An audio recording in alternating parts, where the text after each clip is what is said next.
Oke. Baik. Sudah ada 1, 2, 3, 4, 5 orang. Oke. Nggak apa-apa, kita mulai aja. Karena sesi ini agak mendadak dan memang sifatnya sesi ini mau di-record, kemudian mau kita share ke banyak orang. Nah, Bapak-Bapak dan Ibu-Ibu, hari ini kita diskusi dan sebenarnya ini bermula dari kemarin waktu 17 Agustus saya diskusi dengan salah satu kawan tunanetra yang sebenarnya memang lagi cerita tentang COVID dan sebagainya. Cuma kita lagi cerita tentang perjalanan dia naik haji. Dan menarik sebenarnya karena saya udah dengar dari banyak orang, itu mereka yang bisa naik haji, yang nggak pakai uang sendiri, pakai uang orang atau dapat hadiah, atau dibayarin orang, dibayarin kantor, dibayarin masjid, dibayarin komunitas, apapun itu bentuknya. Dan sering sekali menariknya adalah mereka yang melakukan ini bisa sekali atau 2 kali. Artinya programnya ada orang yang petani biasa, dia sampai 2 kali naik haji dan keduanya dibayarin. Pertanyaan menariknya adalah kita sampai di mana? Beberapa orang yang belum haji, memang haji itu ada kalau mampu. Bahkan ada beberapa ulama seperti Buya Yahya yang di Cirebon itu mengatakan uang haji itu tidak ditabung. Namanya uang haji itu anugerah Allah. Kita tidak pernah disuruh melakukan menabung haji. Dia tetap yang mampu, artinya ketika mampu, ketika ada uang jalan. Ya, beberapa ustadz yang ketemu malah tidak disarankan walaupun tidak dilarang. Kita nabung buat haji, gitu. Kalau hidup kita pas-pasan ya. Bahkan bagi mereka yang sebut definisi mampu, ketika nggak perlu dicari kita mampu, yaitu naik haji. Dan memang faktanya orang-orang yang berhaji itu, terutama dari teman-teman duafa, kemudian tunanetra, ada tunanetra naik haji, apa yang dia lakukan? Menarik nih. Tiap pagi, Pak, saya pulang pijet, saya ada masjid dekat rumah saya niatkan, ya Allah, ini tabungan haji saya diinfak. Kadang 500, kadang 1000, kadang pulang bisa 5000, kadang 500. Pokoknya paling kecil jadi 500. Dan nggak lama kemudian, hitungan bulan bahkan nggak nyampe setahun ya. Gitu. Karena sering pengurus masjid sering dia sholat di situ dan mereka tahu dia kalau uang rajin di situ gitu, bahkan buka 2 kadang di situ. Jadi pengurus masjid nanyain, Pak, Bapak udah haji belum? Gitu. Belum gitu. Mau nggak haji? Serius, Pak? Serius. Ternyata ada donatur yang ada niat naik hajiin orang kalau tidak salah. Terus yang mau haji sudah meninggal. Jadi uangnya ada. Dikasih ke masjid, pengurus masjidnya sudah haji semua. Gitu. Dan dilalah kok ketemu dia. Apakah ada kebetulan? Saya nggak tahu. Kan dalam Islam nggak ada kebetulan kan gitu. Dan berangkatlah haji dia. Dan banyak kisah-kisah seperti ini yang menurut saya, pertanyaan saya langsung bertanya, bisakah perilaku ini dimodel dan bisa membuat kita menjadi punya barokah yang sama?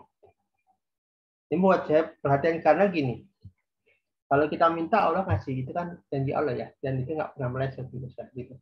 Bagaimana bentuk pemberiannya, ya Allah punya kuasa untuk menentukan. Tapi saat kita minta Allah ngasih, masuk minta berhaji. Nah, kemarin kan kita latihan untuk mencari uang, mencari apapun gitu. Nah, untuk saat ini saya lagi mengarahkan ke sana. Mungkin nggak kita memodel untuk yang sudah berhaji, nggak apa-apa memodel ini untuk cari finansial. Tapi belum berhaji, gitu. Mungkin nggak kita melakukan proses agar kita bisa mendapatkan barokah yang sama, agar bisa mendapatkan karomah yang sama lah, karomah naik haji ya, gitu, apapun namanya lah. Pada intinya kita mendapatkan barokah atau kesempatan naik haji. Kayak Pak Barudin, kawan kita itu, Ustadz Hadi Nengok dan sebagainya, entah bagaimana cerita-cerita tentang rumah praktik dan sebagainya. Dan ada yang bilang ini Pak Rudin nih, kawan kita dia ngelola itu. Dapat haji dia dari Ustadz Haji. Apakah kebetulan? You never know. Gitu. Karena dalam dia ada niatnya haji juga. Tidak kan gitu. Menarik sekali menurut saya gitu. Tentu ada juga yang nabung sampai 20 tahun. Pertanyaannya apa yang membuat dia bertahan. Nah ini sebenarnya saya lagi mau ngangkat isu ini agar menjadi semangat, karena kalau kita semangat naik haji, insya Allah kalian luluskan itu. Nah, kita akan mulai share screen ya. Saya akan mulai dengan tentang teknik yang disebut mind framing. Mind framing itu sebuah ide sebenarnya yang dituangkan kita sebentar.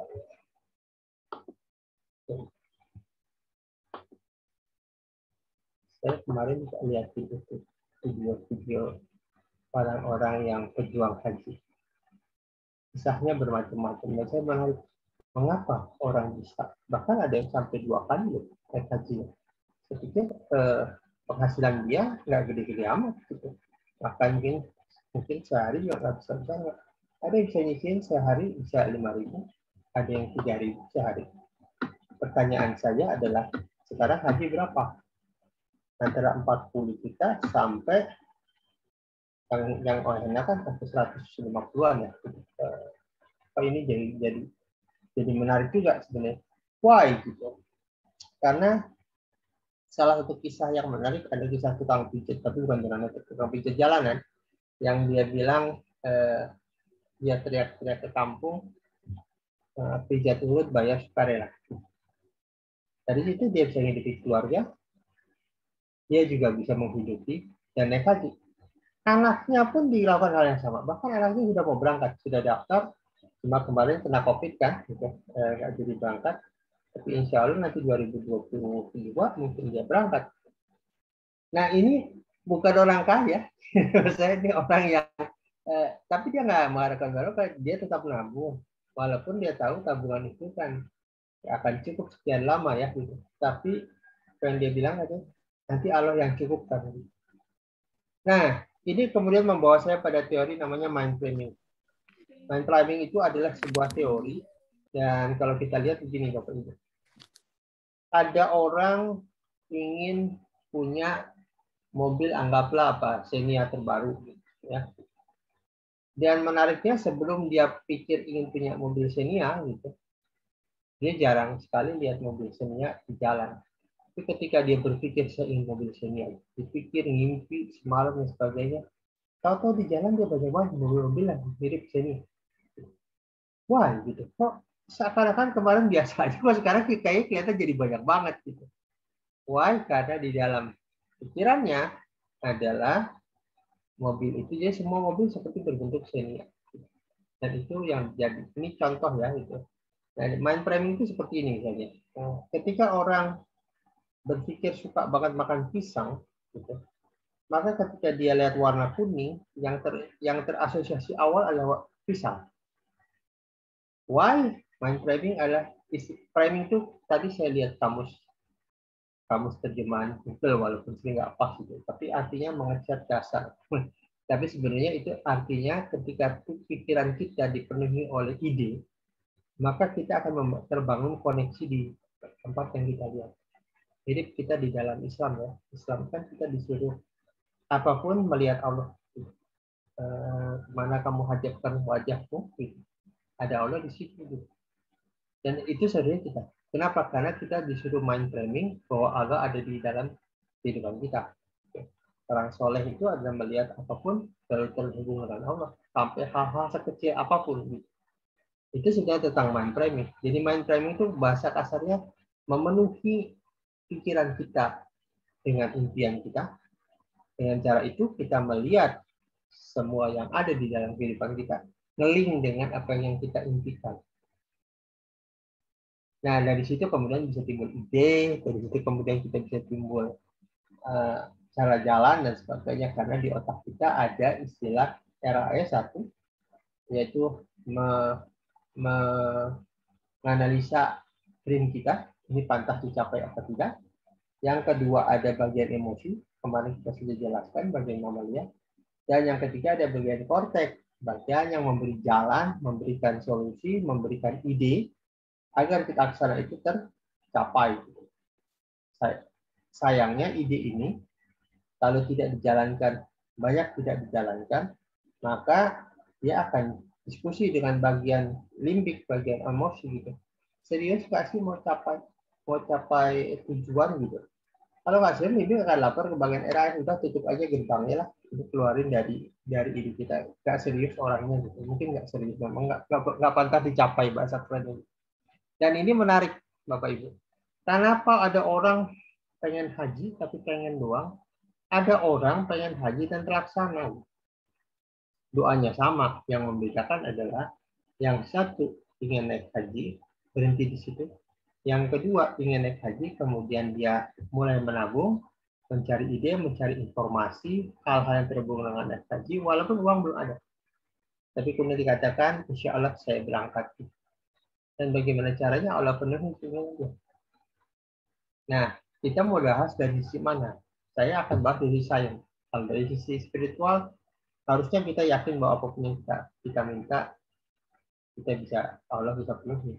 Cuma dari sisi sains kita akan bahas how the mind work, how the mind can fulfill our dream. Bagaimana pikiran bisa memenuhi impian kita. Why impian tidak tercapai. Kembali Bapak Ibu, kalau kita penuhi sehari-hari dengan mimpi kita, maka kita akan ngeling pada apapun yang terjadi di lapangan kehidupan kita. Apapun kita bisa link gitu. Karena dari situlah ketemu ide-ide solusi. Nah ini yang harus kita bangun. Makanya kita sebut dengan teknik mind framing. Nanti kita bicara apa itu mind framing. Gitu. Sekarang kita bicara tentang goal kita. Jadi kita bicara. Oke, ini saya sekilas ya yang udah pada kenal kayak ini. Jadi nggak sudah saya ceritakan. Kita mau cerita ini dulu sebenarnya. Orang mau ingin punya keinginan sesuatu, berdoa pada Allah. Gitu ya. Kemudian berdoa itu dengan penuh kesungguhan. Kemudian dari itu, dia menjadi input pada pikiran. Diberikanlah input pada pikiran. Kemudian pikiran memproses. Oke, sekarang berarti kita goal senang haji ya. Gitu. Kita lakukan A, B, C, D, E. Gitu. Kemudian diproses oleh bagian korteks, bagian binus kita. Kemudian timbullah output. Output itu berupa sinyal-sinyal, kebetulan-kebetulan gitu. Kalau kebetulannya disambut, dia diproses tuh. Diproses, kemudian bisa menjadi sebuah tujuan gitu. Dan hasil prosesnya itu kemudian dimasukkan ke dalam memori kita. Ini pas nih, ini data ini pas. Yuk kita cari data yang pas agar kita bisa menemukan solusi. Nah hasil itu kemudian menjadi input bagi kita. Jadi kembali, kenapa orang kaya makin kaya, orang miskin makin miskin? Ketika orang kaya melakukan hal dengan banyak hal, massive action misalnya gitu, dan timbul hasil dan hasil ini menggembirakan karena massive action, maksudnya banyak, hasilnya banyak, akibatnya tersimpan di dalam memorinya. Oh, cara ini yang berhasil, ini kita akan pakai terus dan memberikan feedback pada pikiran. Oke, berarti ini cara berarti besok kita pertahankan, kita tingkatkan. Nah, kalau orang yang miskin, misalnya miskin secara mental, juga bukan hanya miskin secara materi, dia menjalankannya dengan tidak yakin inputnya, aduh mungkin nggak ya Allah saya berikan ini. Begitu jalan, aduh mungkin nggak ya tercapai. Prosesnya begitu. Outputnya adalah karena dia kerjanya makin dikit, outputnya sedikit, dan itu memberikan feedback pada input. Untuk ini hasil dikit nih, terusin nggak ya gitu. Dan hasil proses ini masuk ke dalam memori kita. Oh cara ini nggak berhasil, padahal bukan caranya nggak berhasil. Kitanya jalaninnya dengan semangat yang kurang gitu. Maka ada proses B kali itu sama dengan have. B itu tentang belief, B itu tentang tindakan, have itu tentang apa yang kita miliki gitu. B itu tentang belief gitu. Nah, apa yang kita yakini itu yang kita kerjakan gitu. Nah kalau kita yakin nggak begitu yakin, itu juga yang kita kerjakan. Hasilnya ya nggak pas gitu. Nah pertanyaan menariknya, bagaimana melakukan mind framing terhadap pikiran kita agar kita bisa direspon prosesnya oleh pikiran, mendatangkan banyak kebetulan, sinyal-sinyal ya, gitu, yang harus kita follow up dan mencapai hasil yang kita inginkan. Nah, ada istilah teknik namanya CAFA. CAFA itu singkatan dari clarity, C-nya. Clarity itu artinya gini, clear nggak sih apa yang mau kita kejar?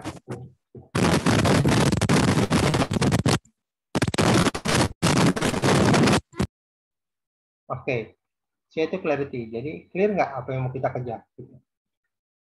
Kalau kita mau naik hajinya kira-kira berapa kebutuhan biaya? Naik haji mau seperti apa? Haji ONH plus, ONH biasa?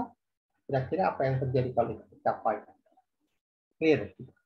Nah, kita pikirkan itu. Jadi be clear tentang goals kita. Yang kedua,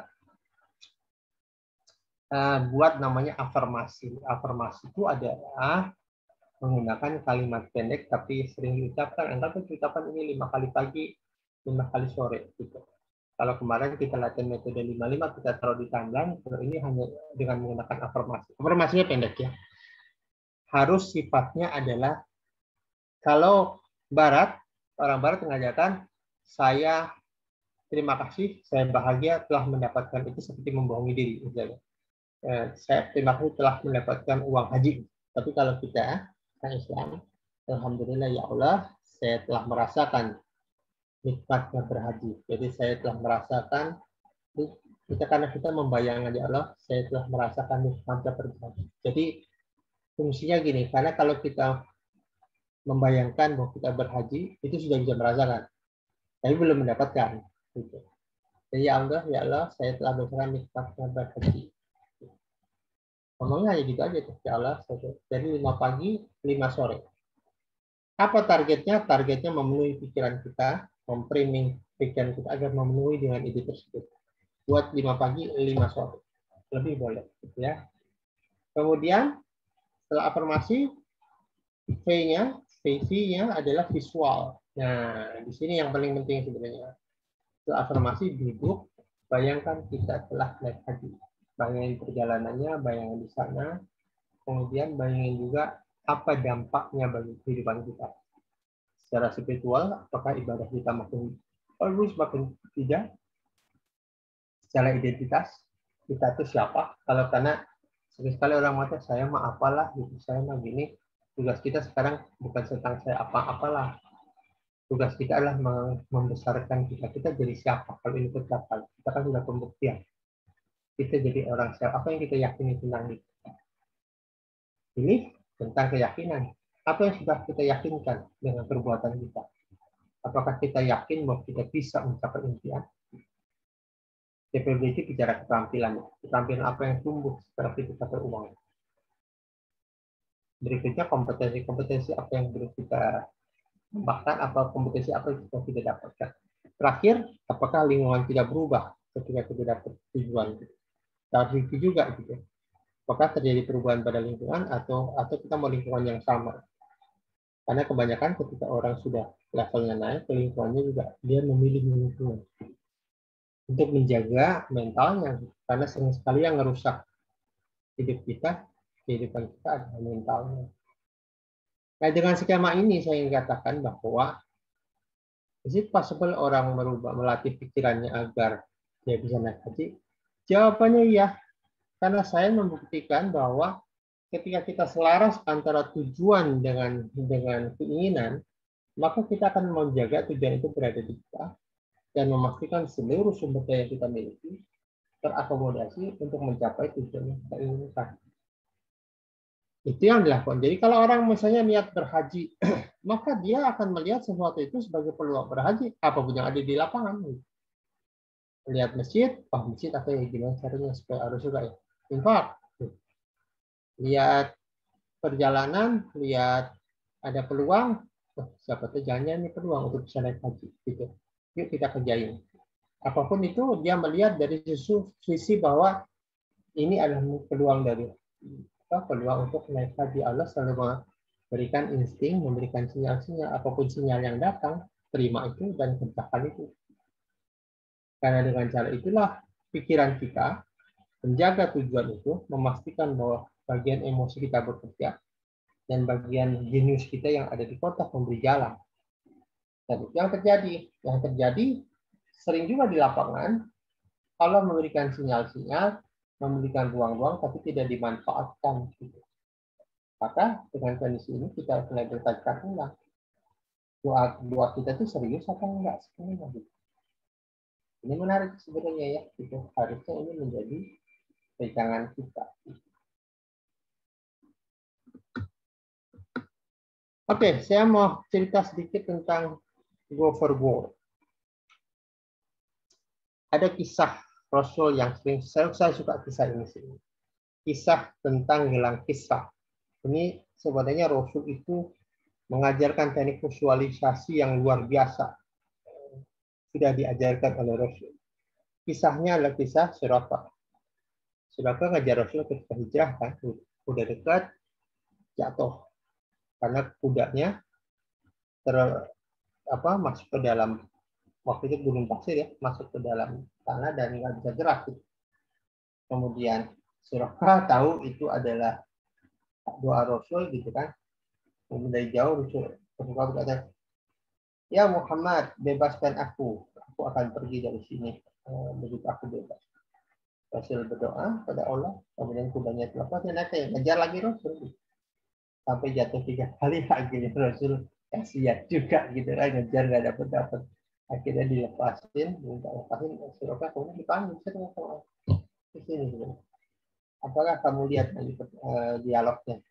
Apakah kamu lihat hari ini? Kamu ngejar-ngejar Muslim, kamu lihat orang-orang Muslim ini ada Muslim yang sedang miskin, gitu, nggak punya apa-apa. Gitu.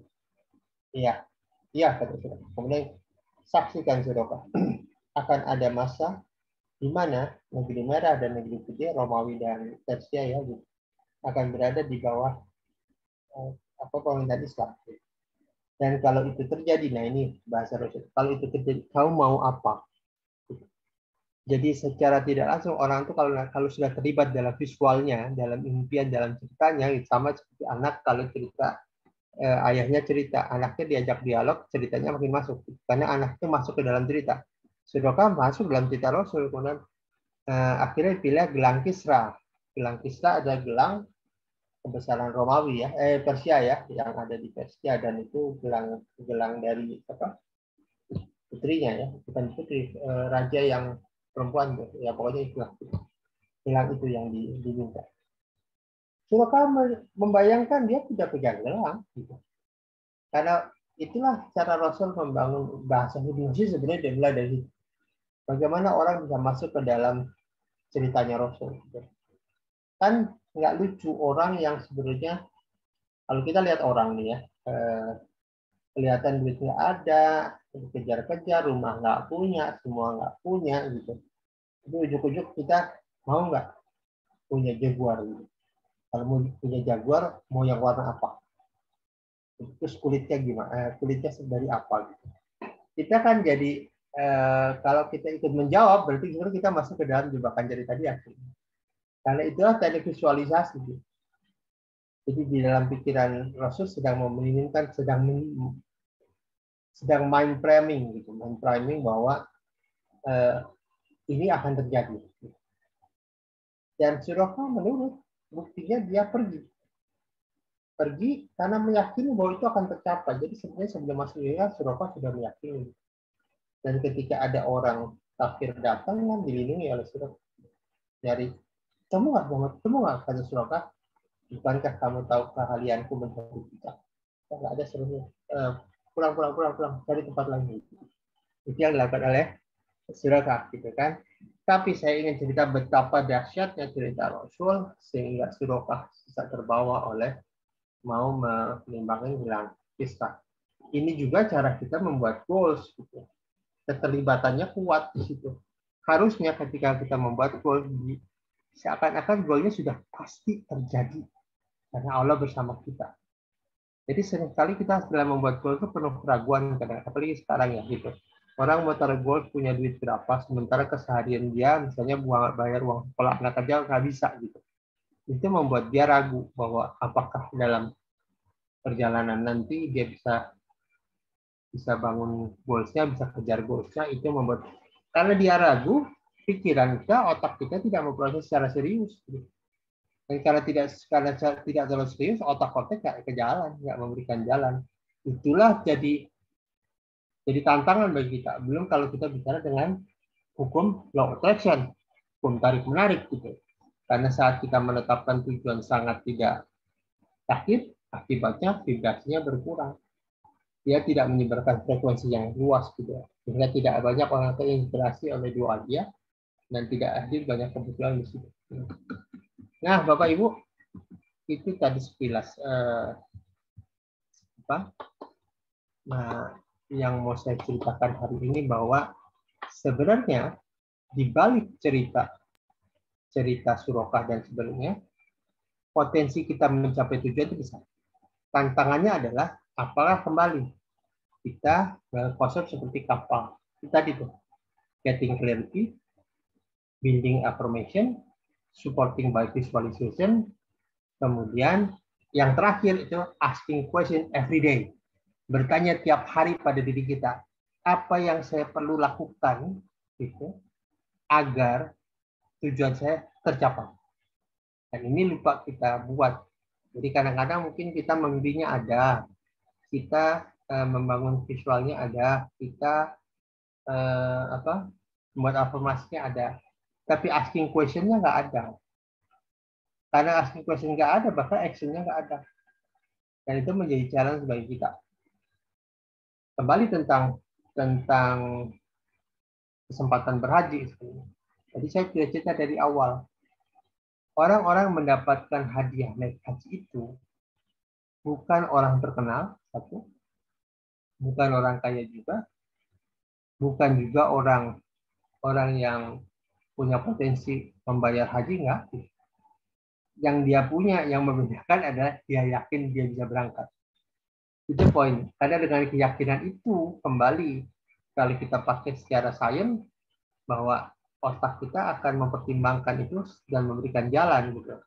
Yang kedua, secara spiritual, secara keislaman, ya kalau orang sudah berdoa, sudah meminta sama Allah dengan penuh keyakinan, maka tidak ada pilihan selain memenuhi tujuannya. Nah, sekarang challenge-nya menurut saya bukan tentang technical, karena dunia ini sebenarnya sekarang itu, ya bagaimana caranya, stop bicara bagaimana caranya. Karena cara itu akan ada di jalan. Yang susah adalah kita menangkap sinyal-sinyal bahwa kita bisa mendapatkan tujuan. Jadi yang paling penting sebenarnya kembali benar juga. Jadi kalau saya pernah satu kejadian ya, ini bawa dokumen penting banget. Tempatnya rada jauh, saya nggak begitu ngerti. Jadi mobil saya parkir di tempat adik, gitu. Dan saya naik Gojek ke situ karena agak nggak ngerti saya jalannya dan rada masuk. Oh, dokumen penting. Ini mirip kejadian itu mau nyiram nggak ada, kemudian hujan datang. Nah, saya bawa dokumen penting. Nggak lama begitu udah Gojek, rintik hujan. Aduh, saya pikir saya lagi bawa dokumen, gimana caranya, kan dokumen pakai map.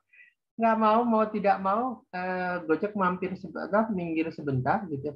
Saya berdoa, ya Allah, bantuin ya Allah. Gitu. Pada saat itu doa saya khusyuk banget. Karena ini dokumen diperlukan. Dokumennya sangat diperlukan, mau tidak mau harus disampaikan. Gitu. Tapi kalau jadi bahasa, jadi masalah.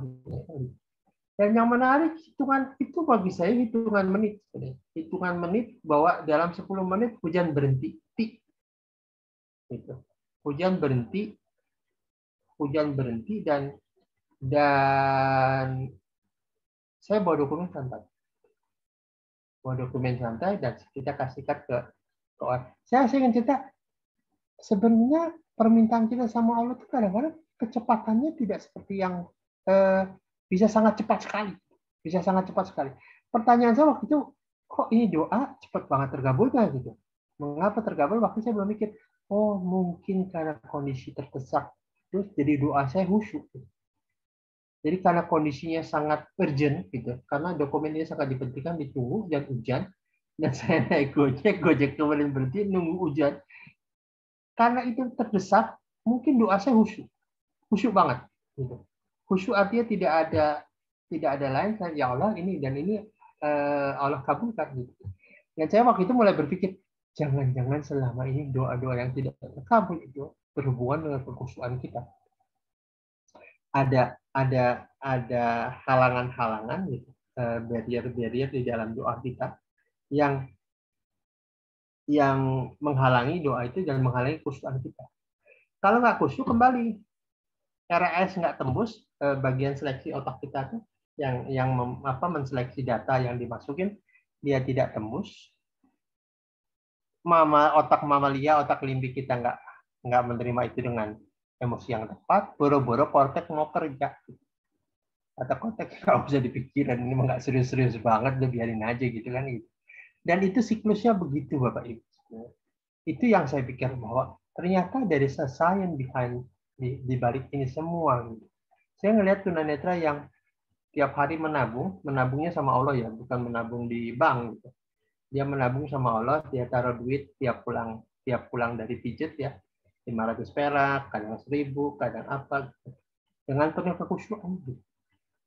Dengan penuh kekhusyuan, dan pada saat itulah timbul kebetulan bisa banyak ya, ada yang karena banyak hal lah. Gitu. Tadi saya bilang kita di masjid dan sebagainya, ada orang donatur mau kasih haji ke pengurus masjid, pengurus masjid kepada haji gitu. Ada tunanetra itu yang datang, hadiah tunanetra gitu. Saya waktu itu cerita, apa ya kebetulan? I don't know, karena kebetulan itu sebenarnya nggak ada di dalam Islam kan, semuanya by design. Nah ini yang sedang saya pikirkan, karena gini kembali, hari ini tentang pengembangan diri mulai kembali dilirik. Di saat mentor bisnis blank, nggak tahu jawaban. Jadi saya kemarin ketemu teman-teman bisnis coach juga, how is business, saya bilang. Well, ini saat terburuk yang pernah kita alami. Karena even the business coach, segala business mentor terutama blank. Karena nggak, katanya saya nggak tahu strategi apa, kok seems like semua strategi kok stuck. Jadi karena apa? Saya bilang ke business mentor tuh, karena kita memahami kita berada dalam kondisi stuck. Ya tadi seperti bilang, kita mulai teori awal tadi itu mind framing. Jadi ketika di pikiran kita itu full dengan ide-ide kesulitan, maka kita melihat semua hal dengan sulit. Tapi ketika kita melihat ide-ide itu dengan penuh kemudahan, maka melihat hal dengan penuh kemudahan. Tinggal-tinggalnya aja di mana. Karena gini, kalau kita ketemu orang yang sudut pandangnya everything is, apalagi kalau kita bicara ustadz-ustadz gitu ya, ustadz yang soleh yang sering ditahu itu, saya lihat hidupnya itu bukan berarti hidupnya nggak susah. Hidupnya sederhana, tapi dia melihat sudut hidupnya, pola pikirnya dari sudut pandang orang yang bahagia, sudut pandang bahwa semua Allah selesaikan. Dan itu menjadi hidupnya menjadi lebih mudah dijalani. Saya pikir mungkin itu rahasia pertanyaan saya ketika awal-awal ngaji, sudah mungkin sekitar 20 tahun yang lalu, saya tanyakan, Ustaz, saya udah ngaji, kok saya masih resah ya? Saya udah ngaji, kok saya masih belum yakin sama Allah gitu. Apalagi kalau sekarang mungkin saya udah ngaji, kok saya masih deg-degan ya, masih takut nggak punya duit, takut apa gitu. Suka ada masih resah. Itu kenapa? Karena frame berpikir kita itu sebenarnya masih belum full, kalau bahasa kita tuh belum mindfulness, belum tauhidfulness artinya harusnya gitu. Kalau kita yakin ada Allah, tenang. Ya, makanya saya sering nyontoin ya, ketika Rasul pergi ke gua tuh, gitu, Abu Bakar datang, Abu Bakar bersama Abu Bakar kan gitu, gua tuh ada banyak pasukan datang gitu. Rasul ngelihat Abu Bakar panik. Dan indahnya Rasulullah juga. Cara nepuknya, ya Abu Bakar, innallah ma'ana. Nah, dan itu saya lihat kajiannya itu di Abu Bakar melihat ekspresi Rasul yang sangat tenang. Ekspresi yang sangat tenang itu membuat Abu Bakar tenangnya luar biasa, melebihi tenang orang. Karena tepukan Rasul, ya Abu Bakar. Innalillah aman. Innalillah aman. Allah bersama. Dan lihat Rasul tenang, tentu Abu Bakar ikut tenang. Tentu itu kita juga kalau ini terutama kepala keluarga ya, gitu. Jangan mengatakan ya tenanglah ada Allah, tapi mukanya panik ya, itu bahaya. Jadi saat Rasul menyentuh pundak Abu Bakar itu ya Abu Bakar itu terasa sentuhan orang percaya diri, bukan sentuhan ya ada Allah lah gimana gitu kan gitu misalnya. Jadi ini sebenarnya tentang state, tentang kondisi mental. Bagi Rasul ada Allah, it's gonna be okay. Bisa nggak kita melakukan itu? Jadi kalau kita punya goals, kemudian topik ngadapin tantangan, pertanyaan menariknya, itu sebenarnya ujian. Ujian bagi kitanya. Yang kedua ujian bagi otak kita. Otak kita tuh keep searching atau stuck, memutuskan stuck, bahasa saya memutuskan ya. Memutuskan untuk berhenti dan stuck. Memutuskan bagi atas. Why? Gitu. Karena itu sebuah keputusan. Bahwa kita memutuskan untuk berhenti mengejar goals kita, itu sebuah keputusan. Yang sering kita tidak sadari bahwa itu adalah keputusan. Jadi, faktanya kan begini, ya, fakta begitu, tapi tafsirnya yang berbeda. Tafsir ini menjadi map bagi kita, menjadi peta kita. Karena banyak orang lewat sudah anggaplah Steve Jobs ditendang dari perusahaan. Apakah Steve Jobs terus ngamuk-ngamuk, terus merubah? Enggak. Steve Jobs kembali, oke, saya ditendang, tapi saya punya ilmu, saya buat lagi perusahaan. Yang pada ujungnya sebenarnya perusahaan itu akhirnya kembali Steve Jobs menguasai perusahaannya ketika lihat perusahaannya melihat Steve Jobs sudah jadi tantangan bagi perusahaan itu.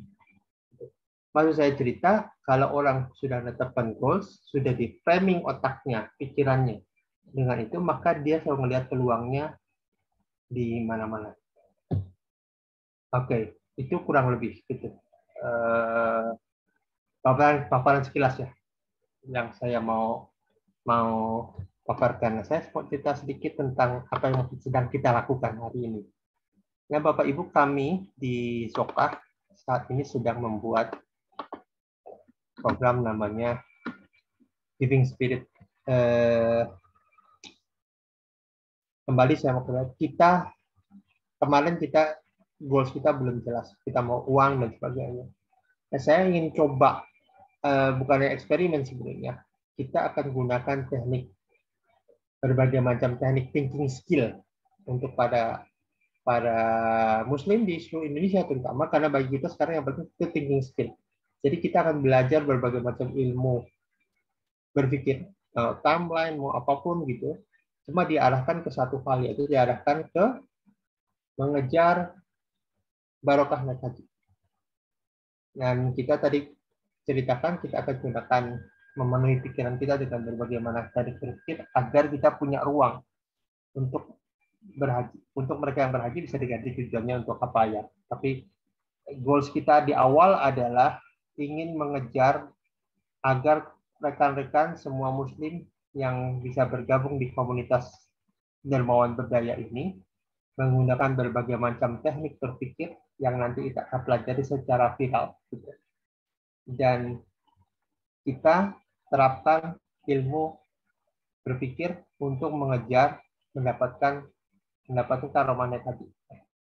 Dan kita akan melakukan mind framing, kita akan gunakan teknik NLP, timeline, teknik lateral thinking, karena yang kita pelajari bukan hanya tentang menetapkan tujuan, kemudian menguatkan tujuan, kita juga akan belajar bagaimana berpikir secara lateral, berpikir secara kreatif, untuk menemukan ide-ide, memancing otak kita, memancing pikiran kita, untuk menemukan ide-ide solusi terhadap tantangan yang kita hadapi.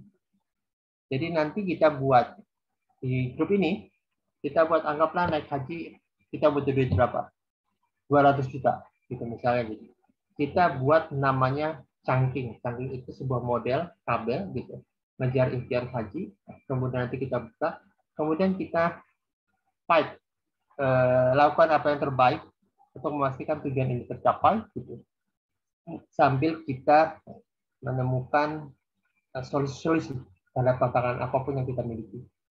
Nah, sambil kita melakukan ini, kita juga nanti akan memviralkan ilmu yang dipelajari. Jadi tiap kita nanti punya kewajiban mengirimkan ilmu ini, viralkan ilmu ini pada 2 orang.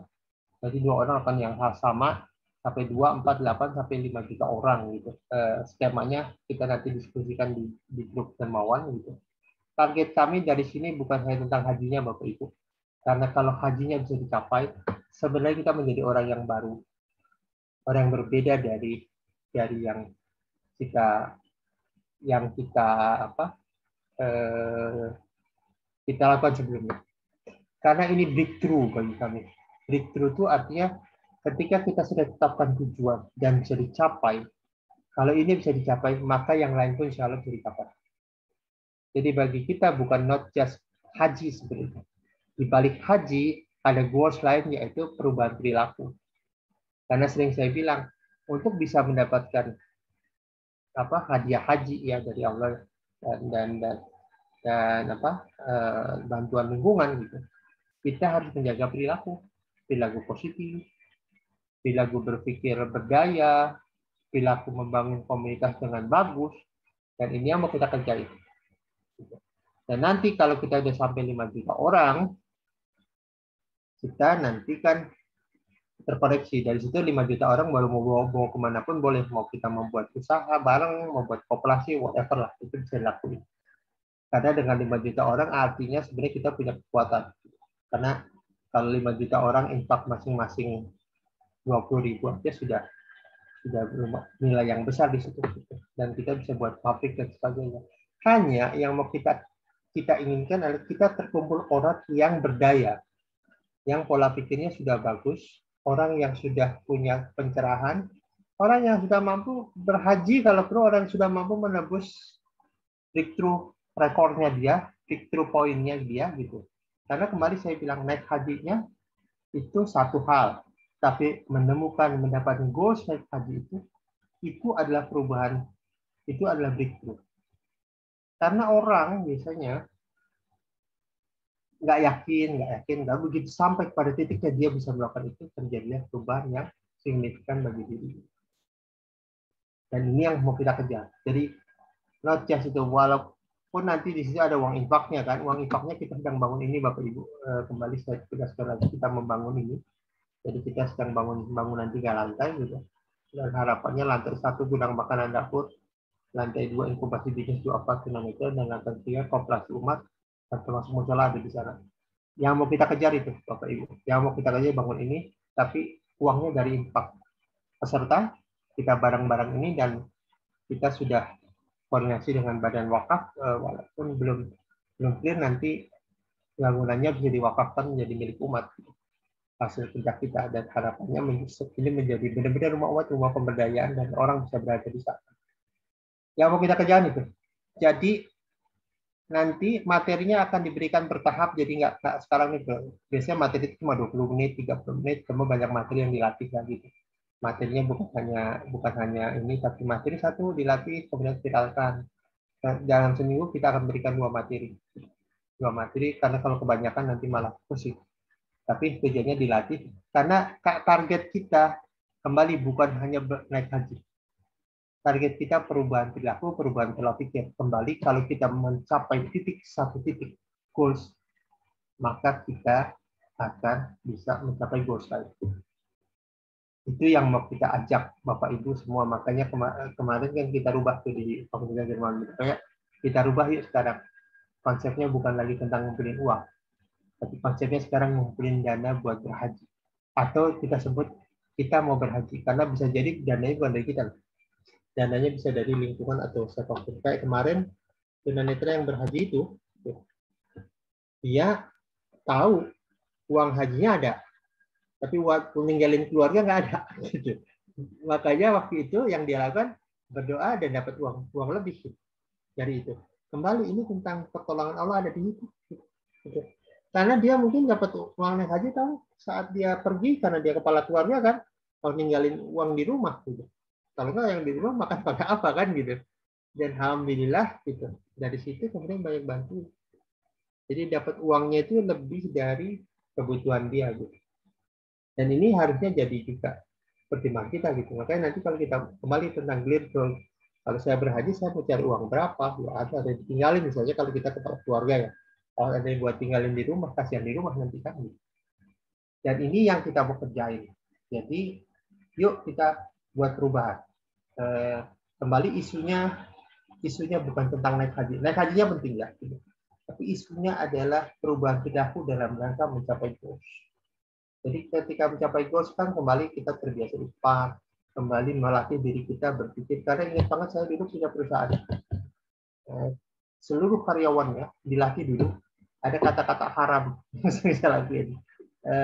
Nggak boleh bilang nggak bisa, susah dan sebagainya. Kita ada kotak infak. Kalau mereka yang ngomong gitu, kita suruh oke, infak dulu baru diskusi. Kenapa? Karena kita ingin melatih otak kita. Pemain NBA ya, basket ya.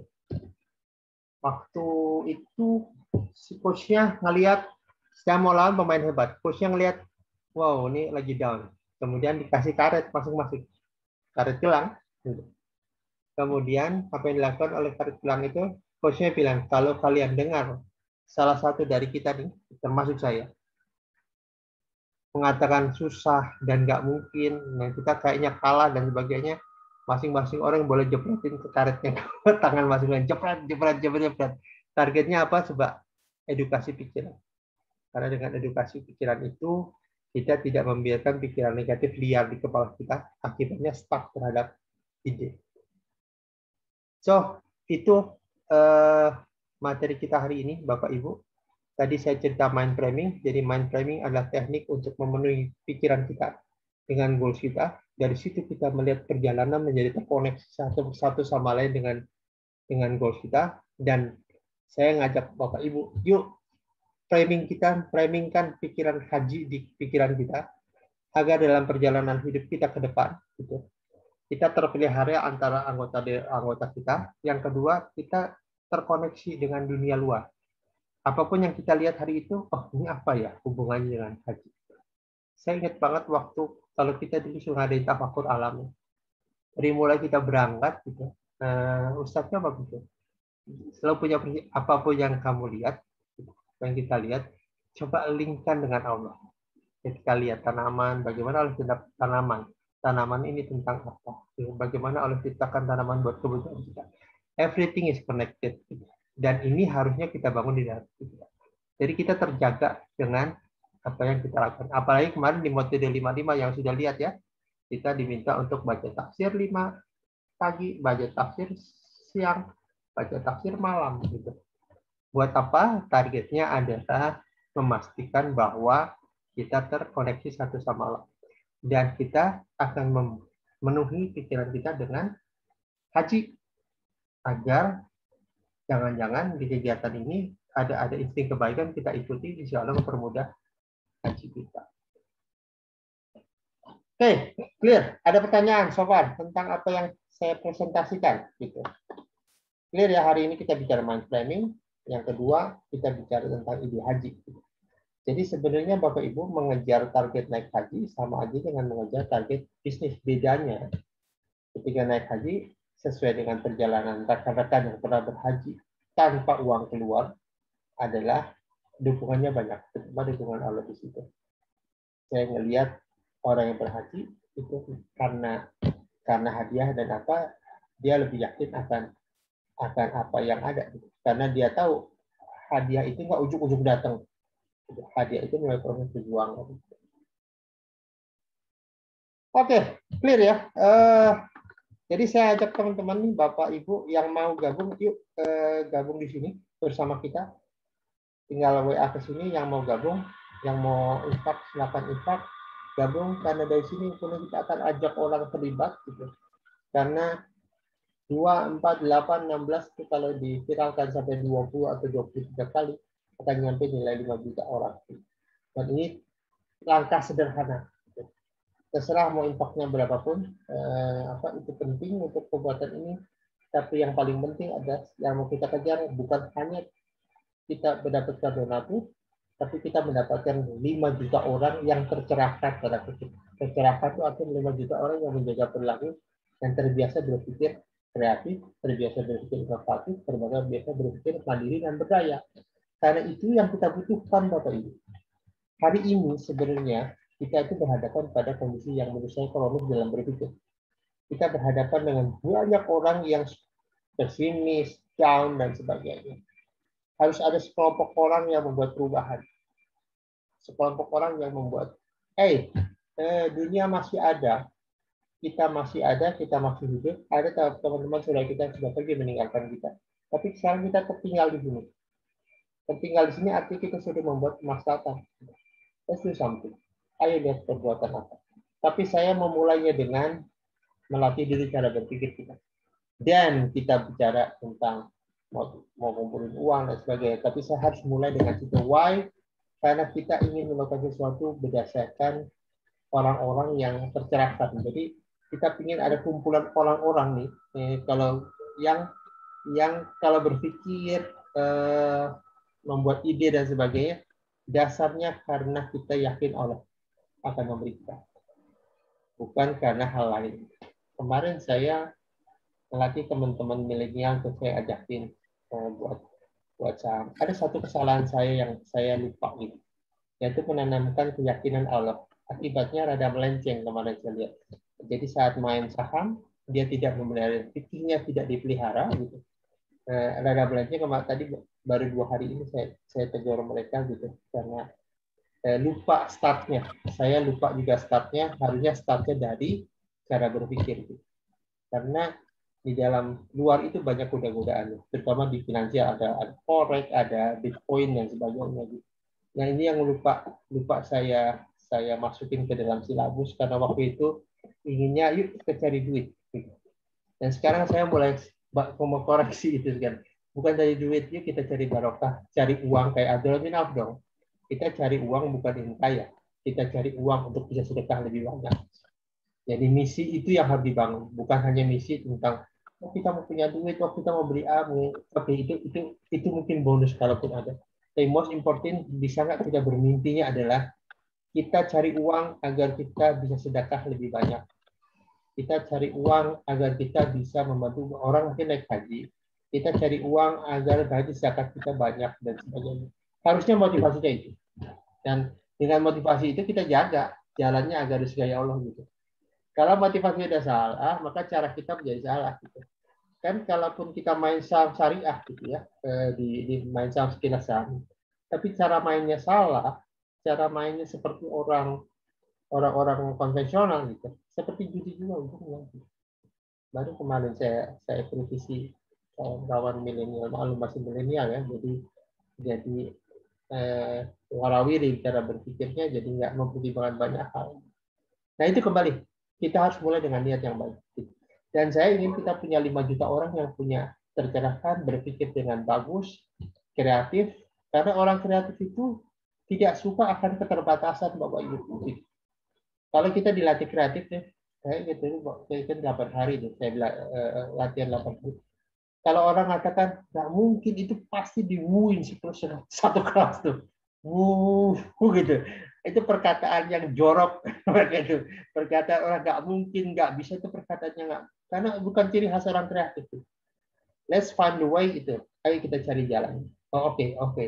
Kalau gitu kita belum tahu, yuk kita cari tahu. Itu namanya orang kreatif. Jadi orang kreatif itu bukan hanya tentang cara berpikir kreatif, tapi sikap mental juga. Karena kita berada di dunia sekarang ini, terutama yang datang ke kita ya, orang-orang yang hidupnya penuh dengan, bahasa saya itu orang yang kreatif mencari alasan untuk tidak melakukan. Sementara kita, saya sering ngomong, Pak, daripada Bapak kreatif cari alasan untuk tidak melakukan, lebih baik kreatif cari solusi, Pak. Karena itu penting. Dan kita juga selaku orang harus melihat bahwa bisa buat kita. Kalau Allah bersama kita, kita bisa. Dan berapa banyak saya lihat orangnya yang posisinya udah di ujung tanduk ya, macam-macam lah, nancap keluar dengan bagus. Dan kalau Bapak Ibu pernah dengar Pak Happy Trenggono, bayangan hutangnya 62 miliar Pak. Dan sekarang bisa lunas. Jadi saya lihat, ya kembali ini tentang hidup kita pada Allah. Ini tentang, nah saya akan mulai ini dengan berhaji. Jadi lupakan tentang berapa uang yang kita punya hari ini, tetapkan niat bahwa yuk berhaji. Insya Allah bisa. Dan Allah bersama kita. Let's find a way. Belajarlah ilmu berpikir. Karena ilmu berpikir adalah ilmu yang menurut saya hari ini harusnya merupakan ilmu yang agak wajib lah mungkin dimiliki. Saya sering sekali nyontoin Imam Ali bin Abi Thalib karena orangnya brilian banget, jenis banget, dan modelnya sering saya pakai. Bahkan kalau di perusahaan saya ngajar saya pakai itu, walaupun saya nggak terlalu nyebut ini, saya bilang ini ide dari seorang sahabat Rasul Muhammad SAW yang merupakan waktu dan kami. Dan banyak teknik strategi kreatif saya ambil dari teknik strategi Ali bin Abi Thalib. Kita itu punya banyak sahabat yang jago berpikir, jago kreatif, tapi kita sendiri ketinggalan. So mulailah kembali mengulas itu. Karena kalau saya lihat Ali bin Abi Thalib itu dalam perjalanannya, ini orang yang kayak nggak ada matinya gitu. Selalu ada solusi, selalu ada ide di dalam perjalanan, dan itu luar biasa. Itu. Belum kita bicara umat dan sebagainya, kita ada min Auf dan sebagainya. Itu kan sahabat-sahabat yang sebenarnya mewarisi ilmunya ke kita. Dan hari ini kita berbicara itu, saya ingin punya orang yang tercerahkan berpikir seperti Abdullah bin Auf dalam konsep mencari uang, cerdas seperti Ali bin Abi Thalib, tegas seperti Umar bin Khattab, tegas dalam konteks syariah ya gitu. Kalau kita tolak, kalau kita enggak gitu. Itu karena perjalanan hidup itu sebenarnya sama seperti kami di training Bapak Ibu ya. Training itu karena ada godaan Bapak Ibu. Kita tuh ingin konsisten, nggak pakai perusahaan ribawi. Tapi di bulan-bulan sepi itu pernah suatu saat ada godaan besar, tapi waktu itu kita konsisten aja, konsisten. Kita kalau enggak ya enggak gitu. Kita godaan itu bisa di perjalanan gitu. Karena terutama ketika bulan-bulan sepi, itu ada penawaran dari bank, dari leasing, dari banyak hal gitu yang sering menggoda kita. Kembali ketika kita bicara tentang belief, Allah kasih rezeki ya, dan itu challenge Pak. Tantangan. Nah, justru itulah kita butuh teman, butuh komunitas. Karena komunitas itu yang menjaga kita. Agar kita berada dalam track yang tepat. Baik, itu kurang lebih Bapak Ibu. Yang mau gabung, ayo kita di kelompok Dermawan Kasaba, nanti tinggal hubungi yang tadi. Nah, kalau ada pertanyaan silahkan, masih ada waktu 3 menit. Gitu. Kalau ada pertanyaan tentang langkah ini. Kembali Bapak Ibu, kita kalau ada orang bukan tentang hajinya, walaupun itu penting juga, saya lagi bicara tentang mencetak manusia Muslim excellent bahasa saya. Muslim excellent itu Muslim yang punya pola pikir bagus, visioner, seperti Rasul ketika memberitahukan pada Surah bahwa someday somewhere negeri merah dan negeri putih yang kita kuasai gitu. Ya dalam kondisi dikejar-kejar gitu. Itu Rasul berani mengatakan itu. Itu artinya terasa orang punya visi, gitu. Punya visi yang luar biasa. Dan yang diceritakan percayalah. Itu kan luar biasa sebenarnya. Oke, baik. Kalau tidak ada pertanyaan, terima kasih telah gabung, dan mudah-mudahan apa yang saya ceritakan hari ini memberikan wacana, memberikan wawasan, dan memberikan mindset bagi kita di Muslim excellent, menjadi Muslim excellent, Muslim yang bangga menjadi seorang Muslim yang bisa memperlihatkan perilaku akhlak yang mulia, Muslim yang memberikan contoh model manusia terbaik di muka bumi ini, dan memberikan, karena Muslim itu harusnya menjadi umatan wasatun ya, jadi dia sebenarnya melit orang pada arah yang baik, dan kita akan menciptakan, kalau kita ada 5 juta orang, artinya 5 juta leader yang kita bangun di situ, memimpin perubahan umat. Mudah-mudahan ini bukan hanya sekedar omongan. Bagi saya ini adalah sebuah misi agar perubahan bisa terjadi. Kalau tidak ada pertanyaan, kita tutup hari ini di diskusi kita, wacana kita. Mudah-mudahan membawa manfaat bagi kita semua. Tutup dengan kafaratul majelis, sedang yang juga. Assalamualaikum warahmatullahi wabarakatuh. Waalaikumsalam warahmatullahi wabarakatuh. Ya, baik, kita tutup ya. Terima kasih Pak. Ya, sama-sama Bu.